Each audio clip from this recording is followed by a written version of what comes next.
Bueno, hola, un saludo a todos, qué bueno saludarlos desde acá, pues y estar hoy acompañándolos.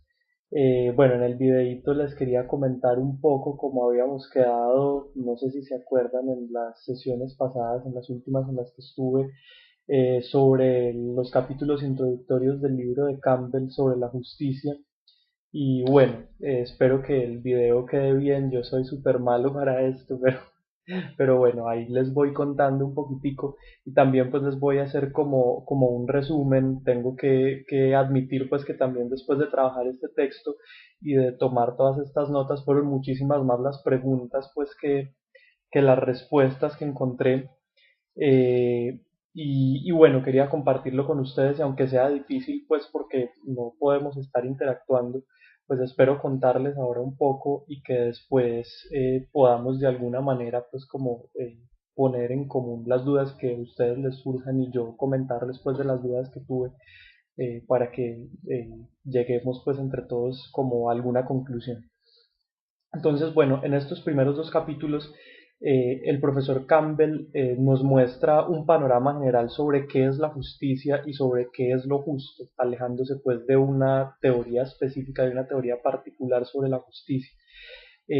Esto que les voy a presentar y esto que nos presenta pues el profesor Campbell en estos dos primeros capítulos es un panorama súper confuso y súper desconcertante sobre la justicia. Después de trabajarlos pues yo quedé con miles de dudas como les cuento, porque son tantas cosas, tantos elementos y tantas teorías de la justicia que han aparecido y que se han desarrollado a través de la historia, a través de diferentes ideologías y de diferentes concepciones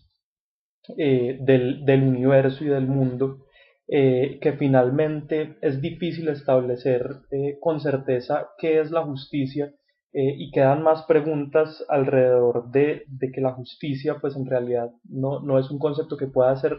determinado ni definido unívocamente,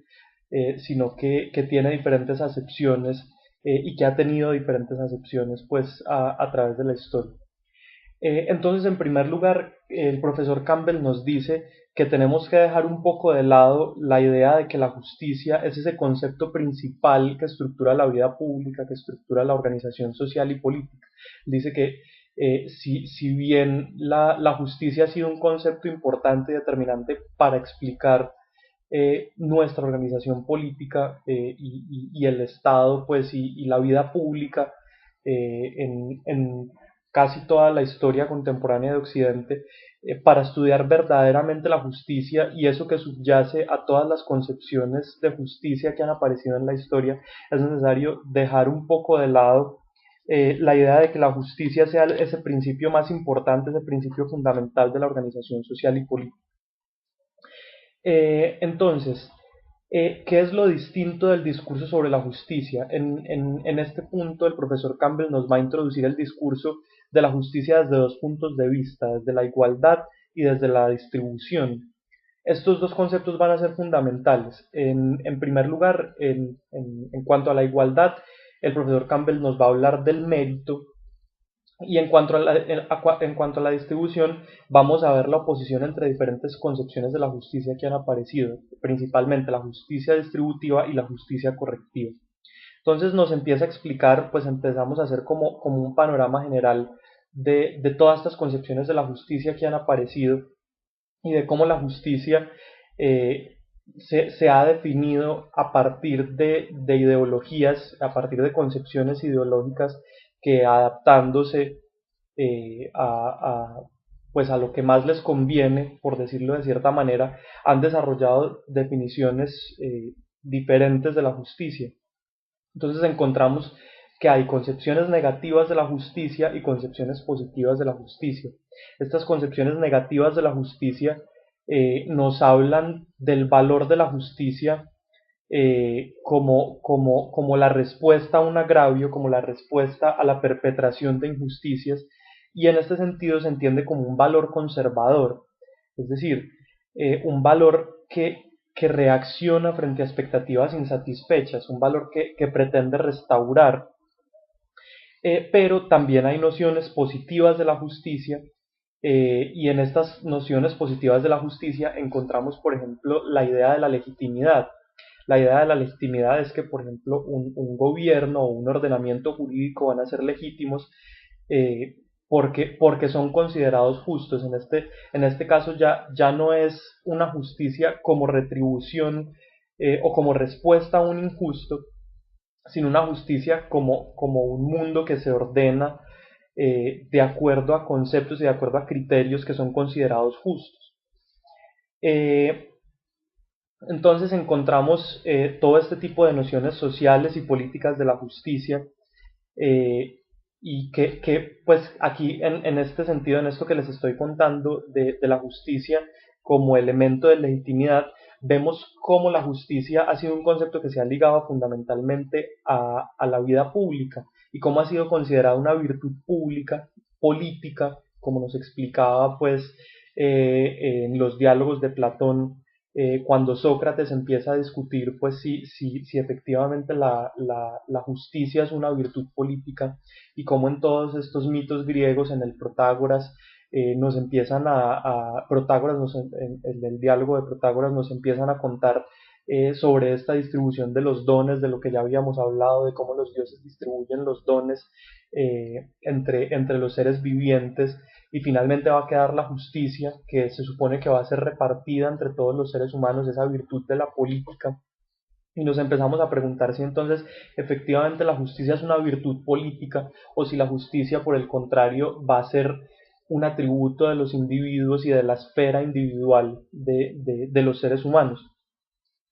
Y de esto se van a desprender muchísimas consecuencias, muchísimas consecuencias, porque de aquí entonces vamos a ligar la justicia al derecho, porque la justicia, eh, pues nosotros siempre la hemos entendido ligada al derecho, pero pues es una idea preconcebida prácticamente, pero no nos hemos dedicado a hacer la genealogía de por qué la justicia siempre está ligada al derecho y por qué la justicia siempre está asociada al derecho. Eh, bueno, en este sentido, el profesor Campbell nos empieza a hablar de la justicia, de la relación que existe entre la justicia y la ideología. La justicia, pues como hemos visto, como nosotros sabemos, adopta distintos ropajes en diferentes ideologías políticas y dependiendo pues de las conveniencias de las ideologías políticas van a explicar la justicia de una u otra manera. En esta parte, el profesor Campbell nos pone dos ejemplos fundamentales, y es el primero, que es la justicia libertaria, la justicia del libertarianismo, del liberal libertarianismo norteamericano, pues a cuya cabeza están, por ejemplo, Federico von Hayek o Robert Nozick, que pues alguno de ustedes lo va a explicar, no sé exactamente quién es, pero alguno lo va a explicar, y cómo esa justicia libertaria, de acuerdo a ciertos presupuestos ideológicos, va a definir la justicia a partir de los derechos individuales y a partir más de la libertad del individuo que de la igualdad de base, que del valor o del derecho a la igualdad. Y cómo la justicia social, por ejemplo, uno de cuyos grandes exponentes es Rawls, John Rawls, va a definir la justicia ya no a partir de los derechos individuales, sino a partir del criterio de distribución y de la igualdad de la distribución material y de la idea pues de las condiciones de igualdad en una sociedad. Y nos ponen otro ejemplo, que es el ejemplo del el comunitarismo que plantea una gran crítica al liberalismo individualista, porque si bien la justicia distributiva, la justicia social de Rawls, se opone a la justicia libertaria en cuanto su principal presupuesto es la distribución igual y la distribución material e igual de los bienes y de la riqueza, el comunitarismo va a decir que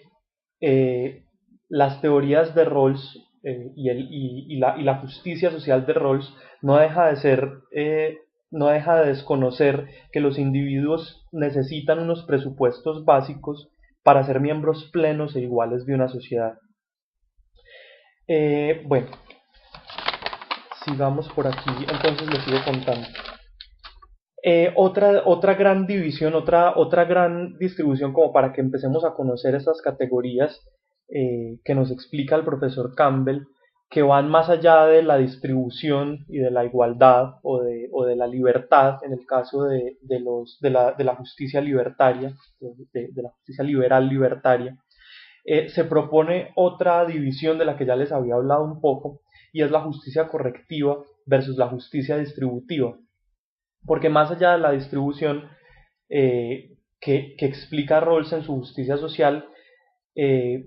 hay grandes diferencias entre estas dos maneras de entender la justicia. Entonces, en primer lugar, la justicia distributiva es aquella referida, como ya les estaba contando, a la distribución de los beneficios y a la distribución material de los bienes y de la riqueza entre los miembros de una sociedad. David Hume anunciaba ya desde la época del auge del empirismo inglés, que la justicia tenía que ver con la distribución de cargas y beneficios. Y hoy en día, esa misma definición que Hume dio sigue siendo vigente para todas las teorías de la justicia social y de la justicia distributiva. Entonces, alrededor de la justicia distributiva se creó una polémica. Eh, ¿Por qué? Porque varias corrientes de pensamiento empezaron a cuestionarse alrededor de si la idea de la justicia sí tenía que ver efectivamente con la distribución de cargas y beneficios, y quiénes eran los que hacían esta distribución, porque finalmente lo injusto, como decía Federico von Hayek, solo pueden ser las acciones humanas, y es difícil establecer que sea una acción humana directamente la que provoca la desigualdad de base o la que provoca que exista injusticia social de base, ¿cierto? Entonces se va a crear una polémica grandísima, y Rawls, por ejemplo, va a decir que la maximización de los beneficios siempre que la maximización de los beneficios siempre que aquellos será válido siempre que aquellos beneficien a los que están más mal de alguna manera. Es decir, que, que se va a justificar la idea del utilitarismo de maximizar los beneficios y obtener la mayor felicidad para el mayor número, siempre que aquellos que están más mal se beneficien de alguna manera de esta distribución. Y esto va a ser muy importante porque aquí va a estar el fundamento del estado de bienestar, en esta idea va a estar el fundamento político del estado de bienestar, y la razón por la cual el estado de bienestar va a procurar la igualdad.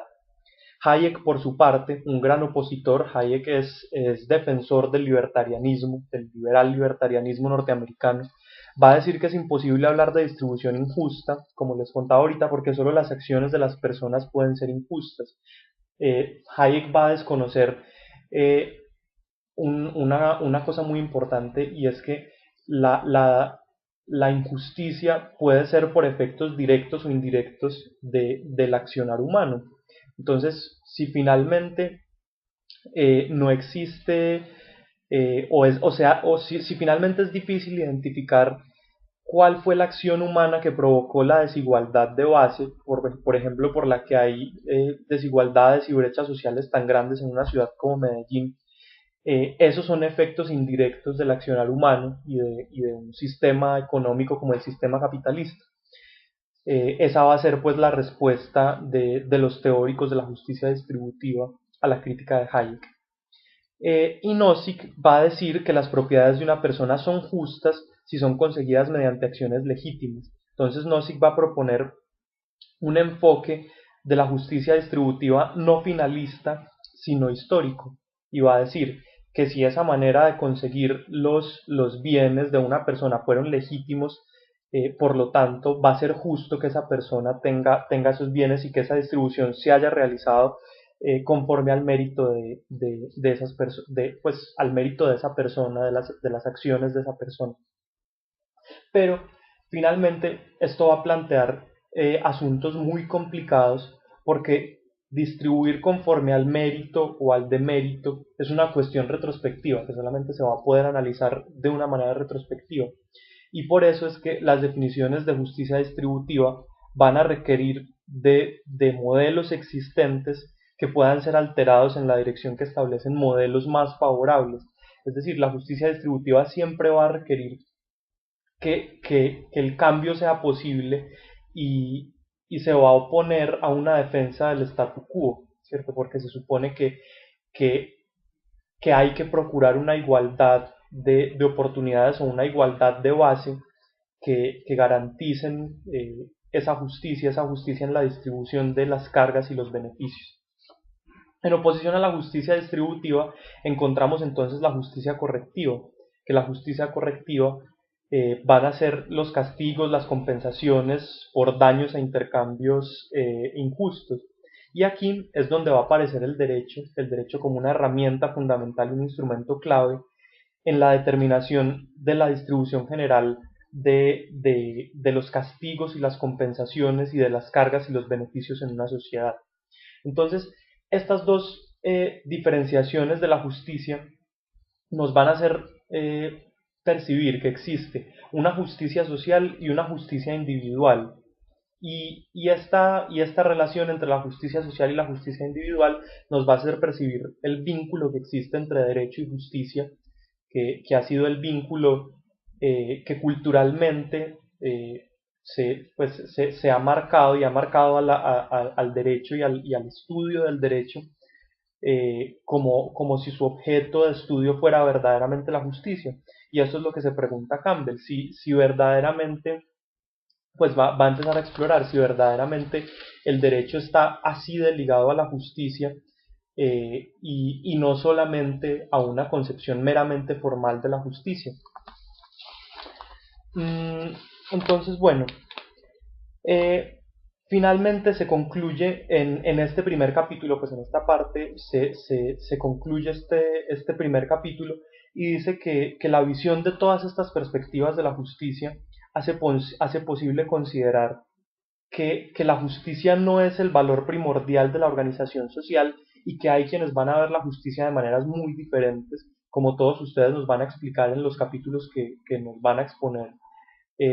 a continuación. Entonces él va a introducir, por ejemplo, que la justicia fue concebida como un valor burgués por las teorías marxistas, como un valor burgués que defendía los intereses de los más ricos, es decir, la justicia era dotada de sentido de sentido y de, sí, de significado por aquellos que poseían el capital, de manera que esto les permitiera seguir manteniendo las relaciones de opresión y de dominación sobre los trabajadores y sobre quienes no lo tenían. Hay quienes van a entender la justicia, por ejemplo, como las teorías feministas, como una expresión de normas demasiado masculina y que por eso debe mudar la manera de entender la justicia y la manera de definir la justicia para que haya igualdad de base incluso en la definición del concepto. Va a haber teorías que van a explicar que la justicia se compone de normas demasiado individualistas o demasiado formalistas y se van a proponer entonces diferentes perspectivas teóricas de entender la justicia, de las cuales, como propone el autor, no hay ninguna verdadera, no hay ninguna cierta, no hay ninguna correcta, sino que todas se van a enfrentar de acuerdo a los tintes ideológicos y de acuerdo a los contextos en donde van a ser producidas cada una de estas teorías de la justicia. Entonces, finalmente lo que es la justicia va a seguir siendo indeterminado, pero en lo que sí podemos estar de acuerdo es que la justicia tiene que ver con la distribución de cargas y beneficios entre las personas y la distribución de cargas y beneficios entre la sociedad. Entonces, siempre vamos a tener que entender la justicia en esa dicotomía entre justicia individual y justicia social, pero siempre teniendo en cuenta que tiene que ver con la distribución de cargas y beneficios entre las personas, como ya lo había explicado Hume muchísimos años atrás. En la segunda parte, en el segundo capítulo, el autor va a empezar a ahondar un poco alrededor de la idea de lo que es justo o injusto, ya no tanto desde lo que es la justicia, sino que lo justo va a ser una cuestión sustantiva abordada en todas las teorías de la justicia. Todas las teorías de la justicia van a entender que es justo una cosa o la otra, pero finalmente todas esas teorías de la justicia van a tener presupuestos fundamentales de base por las que van a establecer lo que entienden por justo, por injusto. Entonces el autor, el profesor Campbell, va a intentar explicarnos el injusto y lo injusto desde la concepción del mérito y desde lo que él va a denominar criterios distributivos moralmente relevantes. Entonces él dice, todas las concepciones de la justicia o las teorías de la justicia dicen que es justo e injusto lo que consideran moralmente relevante, ¿cierto? Lo que cada una de esas teorías va a considerar moralmente relevante. Y ahí también pues nos vamos a encontrar grandes diferencias. Entonces él dice que existen tres grandes criterios distributivos de lo que es moralmente relevante. El primero, que es, a cada uno le corresponde, que lo justo va a ser lo que le corresponde a cada uno según sus derechos. En segundo lugar, que lo justo va a ser lo que le corresponde a cada uno de acuerdo a sus méritos. Y en tercer lugar, lo que le corresponde a cada uno de acuerdo a sus necesidades o con sus necesidades. Entonces, eh, pues cada una de las teorías de la justicia va a echar mano de uno de esos elementos, es decir, los tres van a ser importantes, pero cada una de las teorías de la justicia va a hacer muchísimo más énfasis en uno de estos tres criterios de lo que considera moralmente relevante. Nos va a hablar el autor también de la relación indisoluble que existe entre justicia e igualdad. Él dice que toda teoría de la justicia debe intentar explicar o justificar el presupuesto básico de la igualdad entre las personas, así como demostrar que existen razones legítimas para el trato diferencial entre las personas. Y de ahí va a partir a explicar la justicia desde el concepto del igual valor o del desigual mérito. El igual valor es un presupuesto fundamental, él dice que es un presupuesto ético más que un presupuesto para estudiar, pues para comprender la justicia, pero que sobre ese presupuesto ético se construyeron pues diversas teorías de la justicia y diversas acepciones sobre lo que debería ser la justicia. Y es que el igual valor es que todos los seres humanos tienen igual valor por el simple hecho de serlo. Este presupuesto del igual valor proviene de toda la ética kantiana, de toda la tradición de la ética kantiana que pues posteriormente va a legitimar la dignidad humana, que va a dar origen al concepto de la dignidad humana y a todo este discurso pues de los derechos humanos al que asistimos hoy en día. Los seres humanos no son solo agentes morales responsables, sino que también son seres sensibles con importantes experiencias de placer y de dolor. A mí, pues yo tomé esto aquí en mis apuntes porque me pareció muy importante y muy bonito, y es que este presupuesto del igual valor no va a tomar solamente al ser humano como un agente moral y sus comportamientos como agentes morales responsables, sino que la justicia también debe tener en cuenta, y esto es algo que yo quería someter a consideración de ustedes, y es que la justicia también debe tener en cuenta una acepción más amplia del ser humano, y entender que el ser humano además es un ser sensible que atraviesa experiencias de placer y de dolor a través de su vida, que el ser humano no solamente se comporta como un ser racional y moralmente relevante, sino que muchos de sus comportamientos están marcados por sentimientos, por pasiones, por afinidades, y que una definición de la justicia, una idea de la justicia también debería tener en cuenta todos estos presupuestos. Entonces, de esta concepción de la justicia y de la igualdad, de esta explicación sobre la justicia y de la igualdad que nos da el profesor Campbell a partir de la idea de la igualdad de valor, se desprende entonces otra vez el enfrentamiento entre la justicia social y la justicia individual, la justicia distributiva o la justicia legal. Y de aquí se van a desprender dos conceptos de los que el profesor Campbell va a echar mano para explicar más a profundidad la relación que existe entonces entre la justicia y el derecho. Y es que la justicia individual o la justicia legal va a dar origen a la justicia formal, y la justicia social o la justicia distributiva va a dar origen a aquello que conocemos como justicia material. Y de ahí la relación entre el derecho y la justicia. Entonces el profesor Campbell va a decir que la justicia formal se entenderá solamente como la aplicación correcta de las normas, la aplicación correcta de unas normas que se supone que son el reflejo de esa justicia material, pero que muchas veces el discurso jurídico manipula para adaptarlos pues a ciertos discursos de poder. Entonces, Campbell va a decir que finalmente la aplicación consecuente de las reglas no va a ser el determinante de la justicia o de lo que es justo o no, sino que habrá que ver si eso se corresponde, si esa aplicación formal de las reglas va a corresponderse con esa justicia material que subyace o que debería subyacer a un ordenamiento jurídico determinado.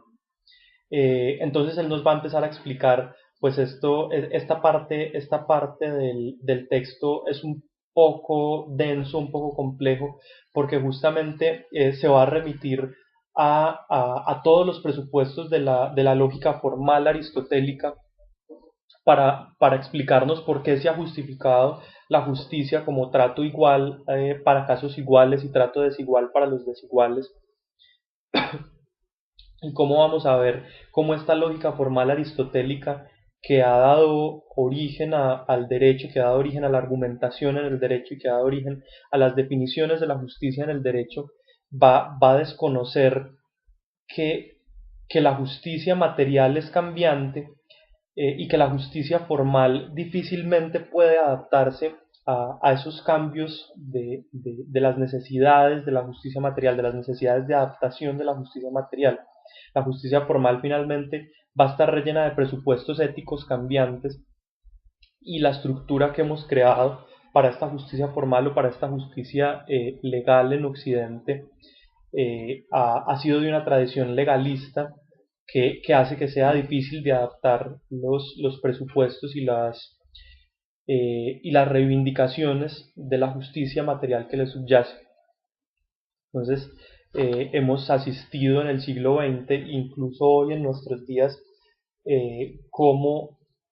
la justicia formal ha revestido cualquier presupuesto ético de justicia material para justificar ciertas vías de acción o para justificar atrocidades, pues como lo hemos visto. Finalmente, en la última parte de este segundo capítulo, el profesor Campbell va a explicar un poco, pues va a intentar abordar un poco como el estatuto epistemológico y el relativismo epistemológico que gira alrededor de la idea de la justicia y de las teorías de la justicia. Y va a decir pues, finalmente que, que el hecho de saber qué es lo justo, el hecho de saber qué es lo justo, no es es una cuestión que rebasa las consideraciones y las divisiones ideológicas y hay que desprenderse un poco de la ideología y como les decía al principio de la idea de que la justicia es el valor fundamental sobre el que se estructura la sociedad política y sobre el que se estructura la organización política del Estado hoy, la vida pública, para poder intentar comprenderlo un poco. En este punto ya vamos a empezar a perfilarnos hacia las explicaciones de las teorías de la justicia que más adelante van a aparecer en el texto del profesor Campbell, y él va a proponer entonces, pues va a hacer una introducción a todas estas teorías y estas concepciones de la justicia que vamos a ver, como las teorías feministas de la justicia, las teorías marxistas de la justicia, las teorías de la justicia distributiva de John Rawls, las teorías libertarias de la justicia, teorías que se oponen al individualismo, las teorías que son, pues van a ser fundamentalmente las teorías comunitaristas de la justicia. Y hay una parte muy interesante pues con la que quería terminar de contarles porque pues ya me estoy alargando un poco y no sé pues si el video, estas cuestiones de que el video es súper pesado, de más que va a ser súper complejo ahorita enviárselos, vamos a ver si todo resulta bien. Una parte en la que el profesor Campbell enuncia la crítica del comunitarismo al liberalismo individualista, va a introducir pues la crítica del comunitarismo, y es que nosotros pues en la cultura, en la tradición occidental, siempre hemos tenido una gran influencia de las teorías del liberalismo individualista alrededor de la justicia. Entonces él nos va a hablar de la crítica que plantea el comunitarismo y yo quería dejarles pues esto al final del video como inquietud para que podamos discutir alrededor de ello. y es que el comunitarismo va a hablar de una mayor responsabilidad social en los temas de la justicia, ya no solamente la responsabilidad del individuo ni las preocupaciones del individuo, porque la distribución de beneficios y de cargas lo beneficie a él como individuo, sino que debe haber una responsabilidad social y una preocupación para que esa distribución de cargas y beneficios redunde en el beneficio de la sociedad en general y no solamente de un individuo, pues, o sí, de una persona particularmente considerada. Entonces estas críticas del comunitarismo, Campbell nos va a decir que dentro del comunitarismo van a aparecer teorías de la justicia marxistas, feministas, teorías sociales tradicionalistas, y nos van a explicar también desde una perspectiva epistemológica la manera en que cada comunidad tiene su propio concepto de justicia, ya no cada individuo, como también ha sido propuesto, que cada individuo tiene su propia idea de la justicia, por ejemplo, en cuanto a las críticas de Nietzsche y de Hegel eh, a la ética kantiana, donde ellos nos iban a decir que el único imperativo categórico, Nietzsche nos va a decir que el único imperativo categórico es el del individuo, y lo que el individuo entiende por bueno, por malo, por justo, por injusto. En este caso, las teorías del comunitarismo van a decir algo semejante, y es que cada comunidad tiene su propio concepto y sus propias concepciones de la justicia, y no se pueden desconocer esas concepciones de la justicia en la búsqueda de una teoría de la justicia que sea transocietal. Entonces ahí el autor nos va a decir que nos olvidemos de definir una justicia, de encontrar una definición universal, universalista y totalizante de la justicia, porque cada comunidad va a tener su propia idea de lo que es justo o injusto, dependiendo de su propia experiencia histórica, dependiendo de sus propias vivencias culturales, dependiendo de miles de cosas, y que eso debe ser respetado como principio de autodeterminación, que cada comunidad pueda tener su propia idea de lo que es justo o injusto y de lo que significa la justicia. Y en este sentido, va a ser un valor no el más importante, como nos ha repetido el profesor Campbell, para estructurar la organización política, pero sí va a ser un valor fundamental para comprender la vida en sociedad. Bueno, esto era más o menos como un breve resumen pues de lo que son estos dos primeros capítulos introductorios al libro de la justicia. Evidentemente se quedan miles de cosas por fuera porque, como les cuento, quedan muchísimas dudas, y es un texto que presenta un panorama confuso y bastante desconcertante sobre la justicia, pero yo espero pues que con las demás exposiciones y con la lectura del libro pues podamos ir solucionando dudas, podamos ir saliendo de dudas y esclareciendo muchísimo más las ideas alrededor de lo que significa la justicia hoy en día, no tanto de lo que significa la justicia hoy en día, sino de cómo debemos comprenderla y cómo debemos aprender eh, a no absolutizar el concepto de justicia y a entender que es un concepto cambiante y relativo de acuerdo a muchísimas cosas. Como vemos, a ideologías, a contextos sociopolíticos, históricos, culturales, a la idea que una comunidad tiene de sí misma y tiene de la idea de justicia.